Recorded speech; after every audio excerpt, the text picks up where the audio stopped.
Zixvoon stepped into the classroom, his forearm straightening his uniform as 20 pairs of large, curious eyes turned to watch him. The room quieted immediately. A galactic intelligence officer of his rank commanded respect, especially among junior xenobiologists. "Today's lesson will be particularly important," Zixvoon said, his voice translator giving his words a smooth, authoritative tone. "We will discuss Lesson 217, Human Physiological Adaptations and Their Unexpected Consequences." Several students leaned forward, antennae twitching with interest. Humans were still relatively new to the Galactic Council, having joined only 15 standard years ago. "Before we examine the biological data, I want to tell you about an incident that changed our understanding of humans forever," Zixvoon continued. He waved one of his lower arms and the room darkened as a holographic display appeared. "This is John Miller," he said, as the image of a human male rotated slowly in the air. Average height and build for his species. He became the first human diplomat assigned to the Central Council Station 5 years ago. The students observed the strange bipedal creature with fascination. Most had seen humans only in educational materials. When Miller first arrived on the station, many found his movements fascinating, Zixvoon explained. He moved slowly, carefully, and seemed somewhat clumsy. "Remember, at that time, we knew very little about human physiology beyond basic medical data." The hologram changed to show Miller walking down a corridor, his steps measured and deliberate. Several alien species could be seen watching him with what appeared to be amusement. A group of young Ventari diplomats found Miller particularly interesting, Zixvoon continued as the image shifted to show 4 tall, willowy beings with skin that shimmered like polished metal. They began what they considered harmless pranks. The display showed brief clips of the Ventari moving Miller's belongings to high shelves, switching directional signs before he entered corridors, and once changing the labels on his food packets, so he bit into something extremely spicy. No one realized a crucial fact. Zixvoon's voice grew more serious. The station's artificial gravity was set to 0.7 g, our standard setting comfortable for most council species. No one considered what this meant for a species from a higher gravity world. The students murmured among themselves, a few making notes on their data pads. For 2 months, Miller endured these pranks with remarkable patience. He filed no complaints. He simply adapted and continued his diplomatic work, Zixvoon said, until the day of what we now call the cafeteria incident. The room fell completely silent. Security officer Kralin X had warned the Ventari to stop their behavior. Zixvoon sighed, the sound whistling slightly through his breathing slits. He had read reports from the human medical team about their physical capabilities, but the Ventari believed these were exaggerations. The display shifted to show the station's main cafeteria, filled with representatives from dozens of species. That morning, Miller had requested something we thought was merely a comfort preference, Zixvoon explained. He asked station control to adjust his private quarters to Earth standard gravity for his sleep cycles. We approved this request without much thought. Zixvoon paused, his upper eyes blinking slowly. The Ventari took Miller's diplomatic badge before an important council meeting. Without it, he could not enter restricted areas. The image zoomed in on Miller's face, showing his expression changing from confusion to realization to determination. What you are about to see changed our understanding of humans and led to the standard gravity protocols now enforced throughout council space, Zixvoon said. He raised all 4 arms, a gesture of significance among his people. The hologram expanded to show the entire cafeteria from multiple angles. This footage has not been altered or enhanced, he assured the students. What happened next occurred in front of 300 witnesses from 27 different species. The students leaned forward as the recording began to play. Miller could be seen walking calmly toward a table where 4 Ventari sat laughing. On the far side of the cafeteria, another Ventari stood on a table. Watch carefully, Zixvoon instructed as the room darkened further, and understand why we now always check gravity parameters before interacting with humans. Zixvoon paused the footage just before the crucial moment. The students shifted in their seats, eager to see what happened next. To understand the significance of what occurred, Zixvoon said, we must first understand humans themselves. Let Us look back at their history. The hologram changed to show a blue-green planet spinning slowly. Earth, Zixfun explained. A world that we would classify as a heavy planet, with a gravity pull of 9.8 meters per second squared. Most council species evolved on worlds with gravity between 6.5 to 7.5 meters per second squared. The display shifted to show human skeletal and muscular systems. Humans evolved under these conditions, Zixfun continued. They developed dense muscle tissue and robust skeletal structures that most spacefaring species lack. But they never realized this was unusual. They simply thought it was normal. A few students made notes, their appendages moving quickly across their devices. When humans began their space exploration, they discovered something surprising, Zixfun said. Their astronauts experienced muscle and bone loss in zero gravity. They created exercise routines to counter this effect. But it wasn't until they met other species that they understood why. The hologram showed the first contact between humans and the Ardelian species, the first aliens humans had officially met. The Ardelians were tall, thin beings with 6 limbs and translucent skin. The Ardelians came from a world with 0.68 G. They were fascinated by human physiology, Zixfun explained. Human scientists quickly realized that most alien species evolved on lower gravity worlds. This knowledge forever changed their approach to space diplomacy. The image shifted to show a human woman with short brown hair working in a laboratory. Various gravity simulation devices surrounded her.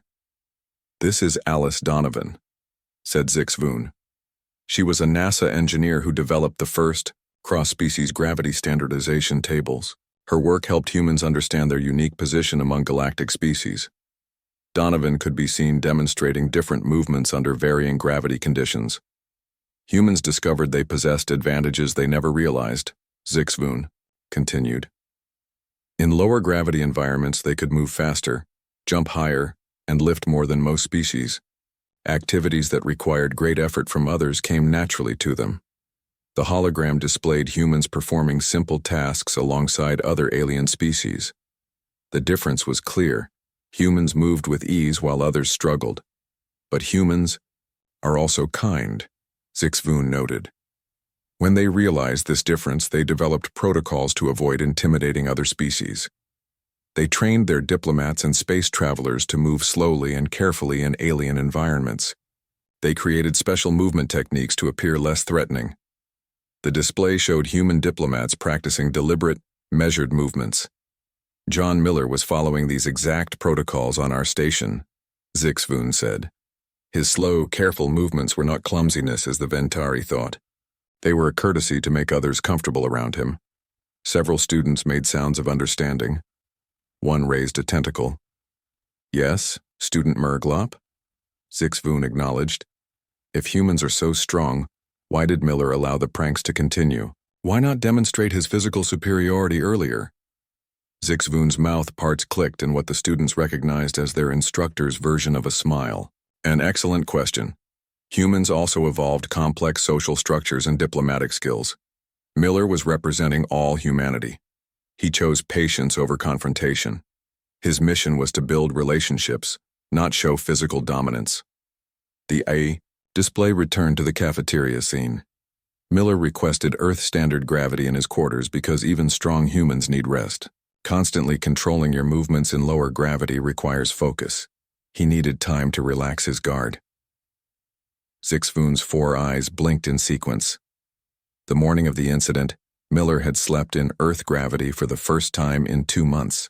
His muscles had fully readjusted to their natural state. And then, still fresh from this experience, he encountered the Ventari's final prank. The scene in the cafeteria resumed. Miller could be seen approaching the Ventari table, his face showing calm determination. "Now," said Zixfun, "watch what happens when a human stops holding back." Zixfun resumed the briefing, shifting the hologram to show scenes from the weeks before the incident. John Miller could be seen going about his daily routine on the station. For 6 weeks, Miller tried to ignore the pranks, Zixfun explained. He would find his personal items moved to high shelves. He would discover his room temperature settings changed to uncomfortable levels. Once, They even reprogrammed his translator to make his words sound like mating calls of the krill species. The students watched as Miller calmly retrieved his belongings, reset his room settings, and apologized to confused krill diplomats after a particularly awkward conversation.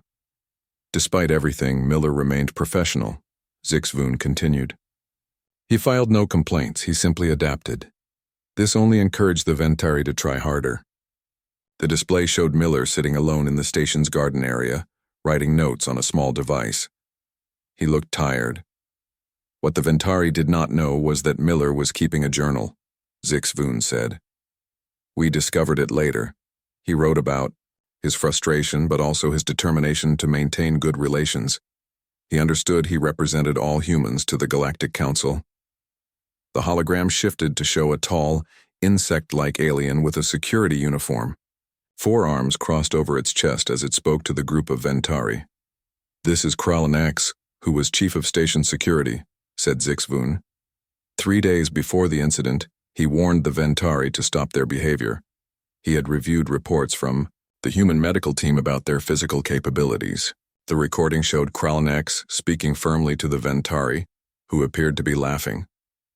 One of the Ventari, Julen, asked if Kralanax truly believed that the slow, awkward human could be dangerous, Zixvoon related. Kralanax replied that Julen would be wise to learn about other species before judging them, but the Ventari dismissed his warning. The hologram showed Miller entering the station control room with a formal request. The timestamp showed it was 2 days before the incident. Miller requested permission to adjust his private quarters to Earth standard gravity during sleep cycles, Zixvoon explained. The station commander approved, believing it was merely a comfort preference. No one considered the implications. The eye display showed Miller entering his quarters that night. As the door closed, a small indicator light changed from blue to red, showing the gravity shift. For 2 nights Miller slept in Earth normal gravity, said Zixvoon. His muscles readjusted. His body remembered its natural state. And then came the morning of the incident. The hologram shifted to show Miller preparing for an important meeting. He was wearing formal diplomatic attire with careful attention to details that would show respect to various species. He reached for his diplomatic badge, the essential item needed to enter the council chambers, but it wasn't there. At first, Miller thought he had misplaced his badge, Zixvoon said. He searched his quarters but found nothing. The council meeting would begin in 20 minutes. Without his badge, he could not attend. This was not a small prank. It threatened his diplomatic mission. The display showed Miller's face changing as he realized what had happened. His expression hardened just slightly. Miller had been patient for weeks, Zixvoon said. But this crossed an important line. This was no longer about personal discomfort. This affected his duties as Earth's representative. The scene shifted to the cafeteria where Miller walked in, scanning the room. The Ventari sat at their usual table, watching him with obvious amusement. One of them was touching something in their pocket with a mischievous gesture. Miller spotted his badge, Zixvoon narrated. The lead Ventari, Julen, was making sure Miller could see it in his pocket. The students watched as Miller walked toward the table with calm determination. What you must understand, Zixvoon said softly, is that Miller had just spent 2 nights readjusting to Earth gravity. His muscles were primed. His body remembered its natural strength. And now in the station's 0.7G environment, he was about to face his tormentors. The students leaned forward as Miller approached the Ventari table. He gave them one last chance, said Zixvoon. One final opportunity to end this properly. The cafeteria footage continued to play before the classroom of attentive alien students. Zixvoon silenced his commentary to let them observe the scene unfold directly. John Miller approached the table where the 4 Ventari diplomats sat.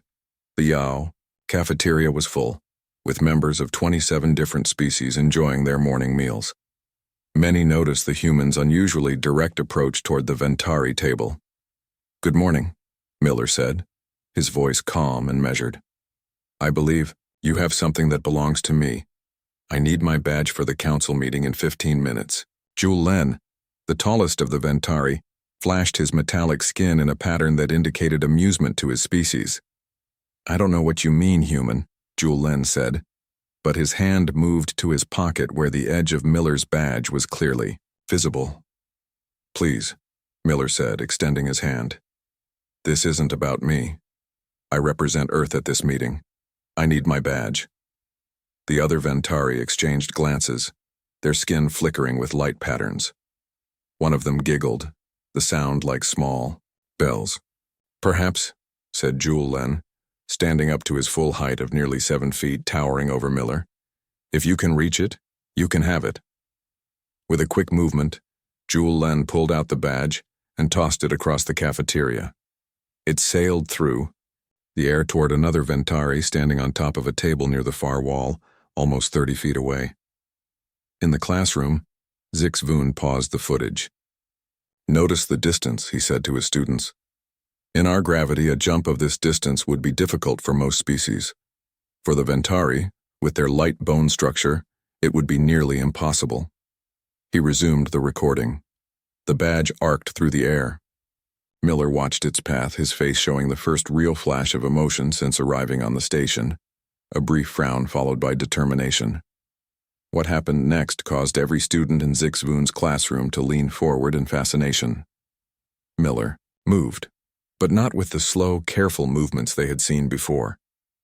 His legs bent slightly, and then he pushed off the floor. The human's body launched into the air in a smooth arc. He crossed the 30-foot gap in a single bound, sailing over 4 tables of shocked aliens. Time seemed to slow as Miller reached the peak of his jump, his hand extending toward his badge, which was still in midair. His fingers closed around it just as he began to descend. The Ventari on the table had just enough time for his skin to flash a pattern of pure shock before Miller's body collided with him. Both figures tumbled to the floor, Miller somehow managing to twist his body to take the brunt of the impact. The entire cafeteria froze in stunned silence. Miller stood up first, his badge now securely in his hand. He reached down to help the stunned Ventari to his feet. "I'm very sorry," Miller said, his voice genuinely concerned. "Are you hurt?" The Ventari could only stare at him, skin flashing patterns of confusion and fear. The cafeteria remained silent, hundreds of aliens watching in shock. Miller straightened his uniform, clipped his badge to his chest, and looked at the group of Ventari still sitting at their table. Their skin had gone completely dull, a sign of extreme distress in their species. "I need to get to my meeting now," Miller said simply. "Please don't take my things again." He turned and walked out of the cafeteria. His movements were no longer slow and deliberate. He moved with the natural grace and strength of a human in low gravity, no longer hiding his capabilities. In the classroom, Voon paused the recording again. "Security sensors measured Miller's jump," he told the students. "In our 0.7 G environment, he cleared a distance of 9.2 meters and reached a height of 2.3 meters. For a human on Earth, this would be an impressive but not extraordinary jump. For us, it was like watching someone defy gravity," the students murmured among themselves. One raised a limb to ask a question. "What happened immediately after this?" the student asked. Voon clicked his mouth parts, the equivalent of a sigh. "Chaos," he said simply. "Beautiful educational chaos." Voon continued the lesson, shifting the hologram to show the events immediately following the cafeteria jump. Word of what happened spread through the station faster than a quantum net update, Voon said. By the time Miller reached the HFY Council meeting, every diplomat there had already received messages about the incident. The display showed Miller entering the council chamber. As he walked to his seat, aliens moved aside, giving him more space than usual. Some watched him with new interest, others with clear unease. The station's medical team examined the Ventari diplomat Miller had collided with, Voon explained. He suffered only minor bruising, primarily because Miller had twisted his own body to absorb most of the impact. This was remarkable control from a species we had underestimated. The hologram shifted to show Station Commander Prel Zix, a tall, gray-skinned being with multiple eye stalks, calling an emergency meeting with the human diplomatic team. Commander Prel Zix was concerned, said Voon, not because Miller had done anything wrong, but because no one had fully understood human capabilities in our gravity environment. The commander feared accidental injuries could occur if humans were startled or felt threatened. The display showed Miller sitting with 3 other human diplomats across from Prelzix and several senior station officers, including security, Chief Kralnax. During this meeting, we learned the full truth about Earth gravity and human physiology. Zixvoon continued. The humans shared their physical assessment data, which our medical teams had largely ignored as exaggerations.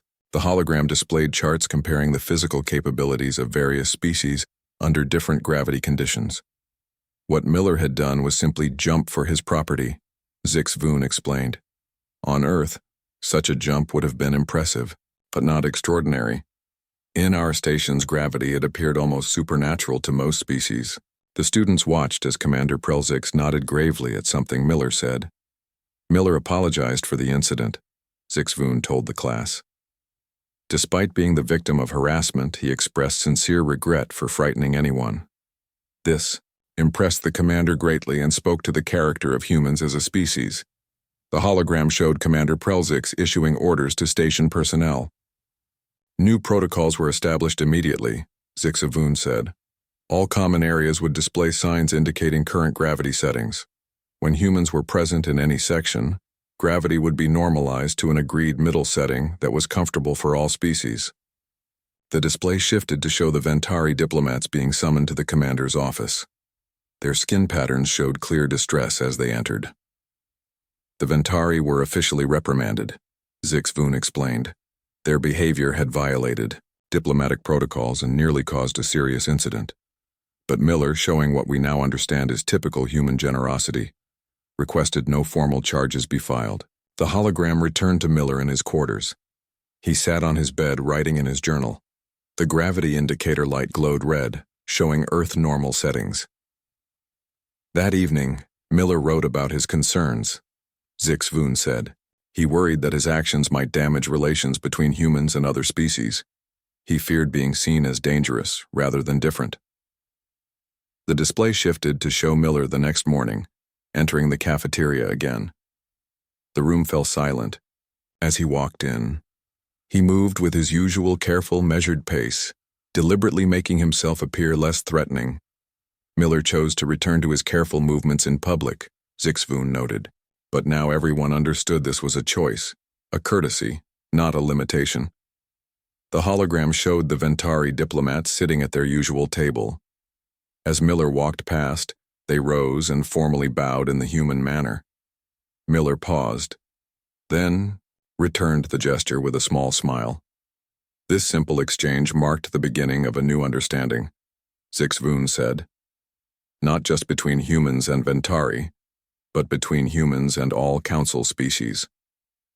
The image shifted to show a station engineer installing a new wall panel near the cafeteria entrance. The next day, gravity indicators were installed throughout the station, Zixvoon explained. And something unexpected began to happen, something that would change interspecies relations forever. 1 week after the cafeteria incident, the station announced a special event. Zixvoon showed his students the colorful notice that had appeared on all information screens throughout the station. Human Day was established, Zixvoon explained. For 6 hours, the gravity in the main recreation area would be set to Earth normal. All species were invited to experience what humans felt every day on their home world. The hologram displayed aliens of various species gathering in the large recreation hall. Excitement filled the air as they waited for the gravity shift. When the gravity increased to Earth normal levels, the results were both educational and amusing, Zixvoon said with a clicking sound that indicated humor. The display showed the moment the gravity changed. Many aliens immediately sank to the floor, unable to stand under the increased pull. Others moved with extreme effort, their limbs shaking. Some species with stronger builds managed better, but still struggled with each step. Most council species had never experienced such heavy gravity, Zixvoon continued.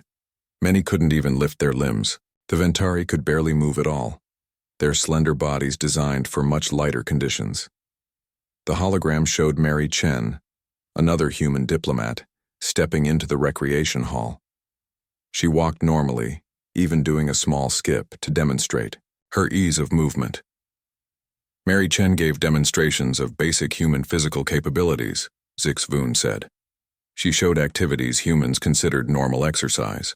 The students watched as Chen performed jumping jacks, push-ups, and jogged in place. The aliens observed with amazement, many recording the demonstration on their devices. When Chen did 10 push-ups in a row, the Ardelian ambassador declared, "It must be some form of anti-gravity technology," Zixvoon said. He could not believe any biological being could press their body weight so many times in such heavy gravity. The display showed Chen smiling as she helped aliens try simple movements, supporting them as they struggled to walk or stand. The event changed many perspectives, Zixvoon explained. Species that had viewed humans as awkward or clumsy now understood they were witnessing remarkable restraint and control. Activities humans performed with ease required tremendous effort from most other species. The hologram shifted to show a new exercise area being installed on the station. Cross-species training programs began to develop, Zixvoon said. Humans shared their exercise routines adapted for different physiologies. Gravity adaptation chambers were built where species could gradually experience different gravity settings. The display showed aliens from various worlds working with human trainers, slowly improving their strength and mobility. The Galactic Council gained new respect for human resilience, Zixvoon continued. When diplomatic missions to higher gravity worlds were needed, humans were often requested to join.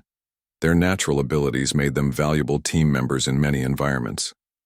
The hologram showed scenes from later diplomatic missions where humans assisted other species in higher gravity conditions, offering support and carrying equipment with ease. Perhaps most surprising was the change in the Ventari, Zixvoon said. The display showed the same Ventari diplomats who had teased Miller now talking with him in the station's garden.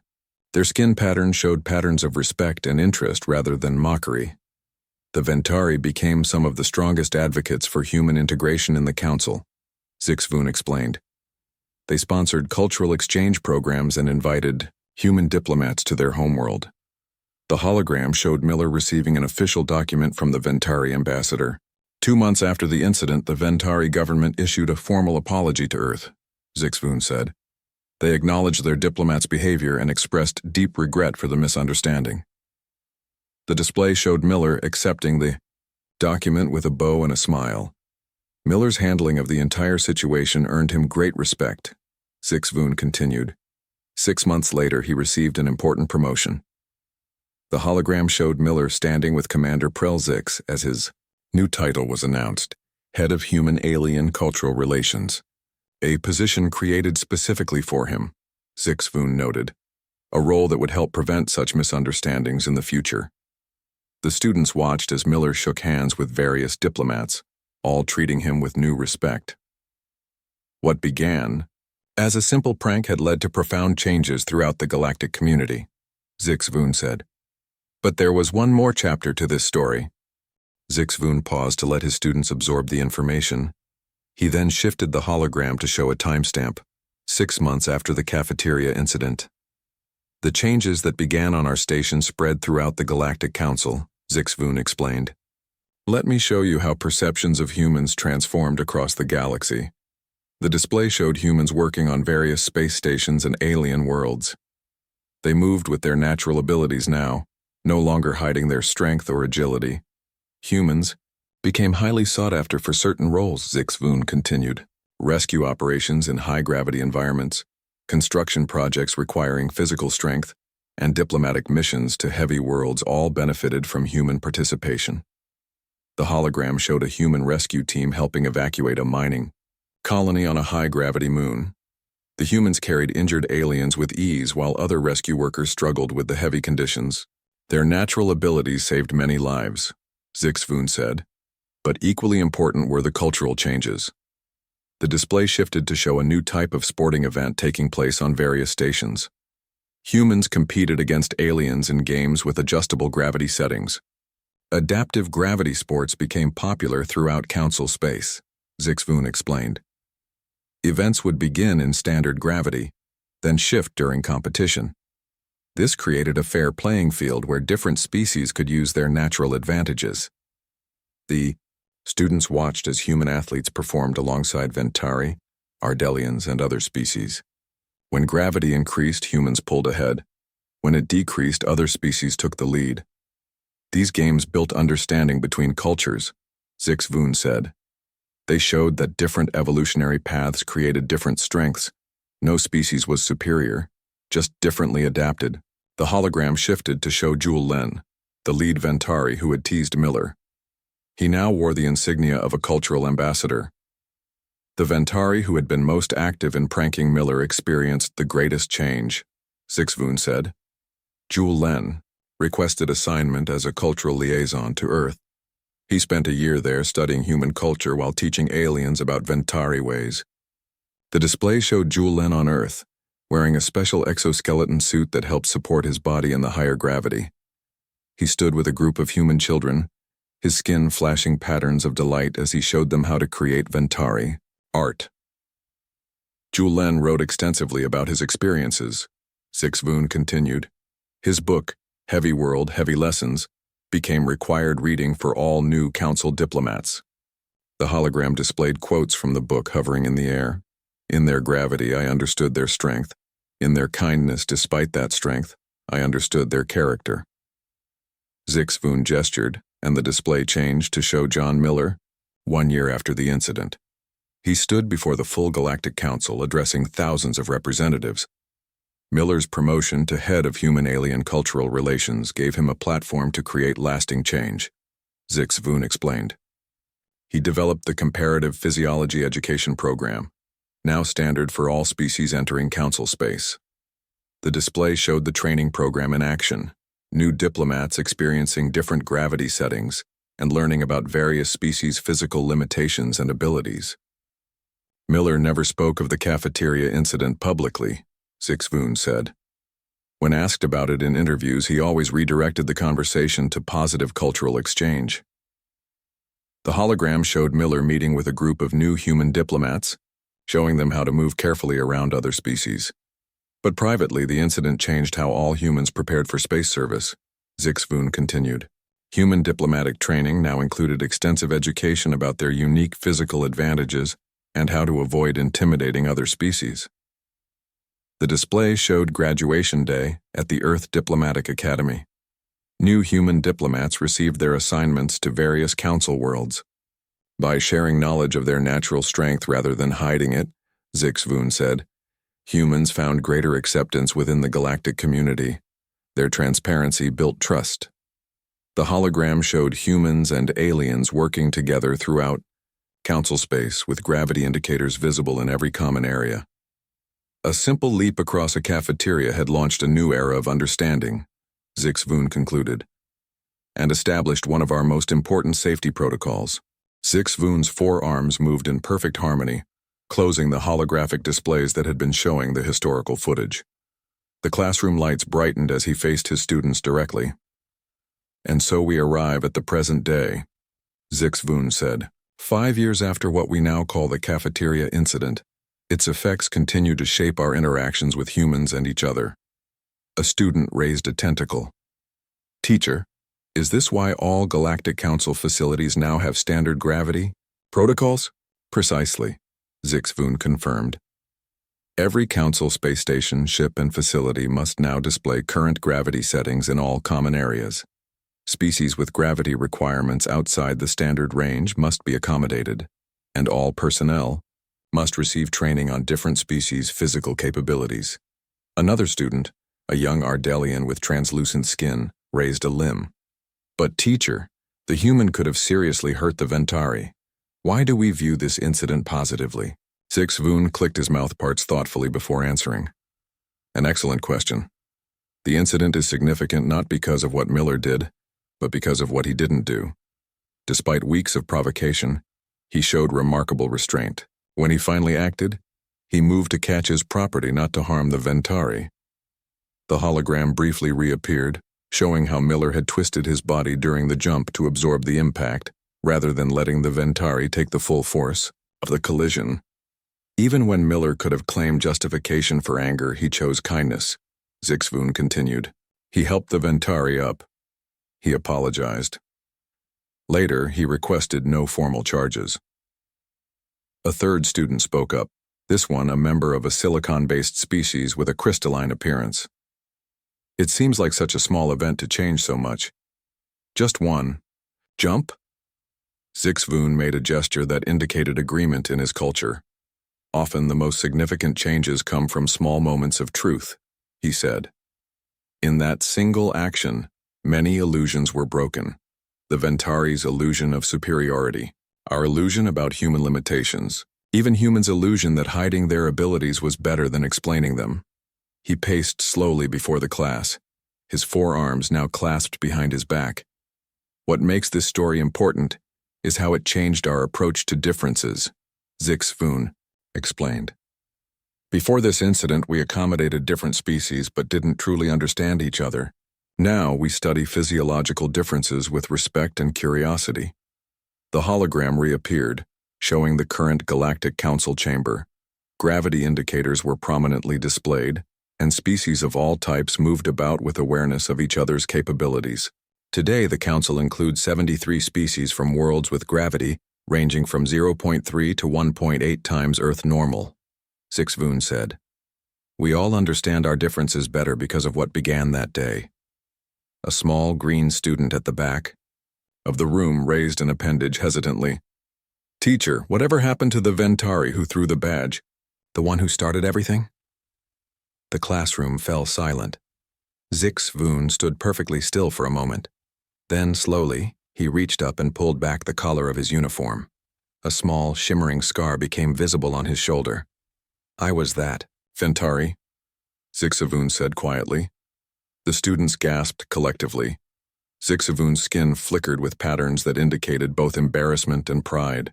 Yes, I was young and foolish, he continued. But that moment changed my life. I became fascinated by comparative xenobiology. I studied on Earth. I learned that understanding physical differences is essential to understanding cultural ones. He straightened his uniform and looked at each student in turn. This is why I teach this lesson personally every year, Zixvoon said, not just because I witnessed history, but because I caused it through my ignorance, and was forgiven by those I wronged. Zixvoon moved to the center of the classroom, his posture formal once more. Remember this, young xenobiologists, he said. Every species has strengths we cannot see until circumstances reveal them. Always approach difference with respect. Always study before judging. And most importantly, he paused, his mouth parts clicking in a sound that resembled laughter. Always, check the home gravity of any species before you decide to provoke them, especially humans.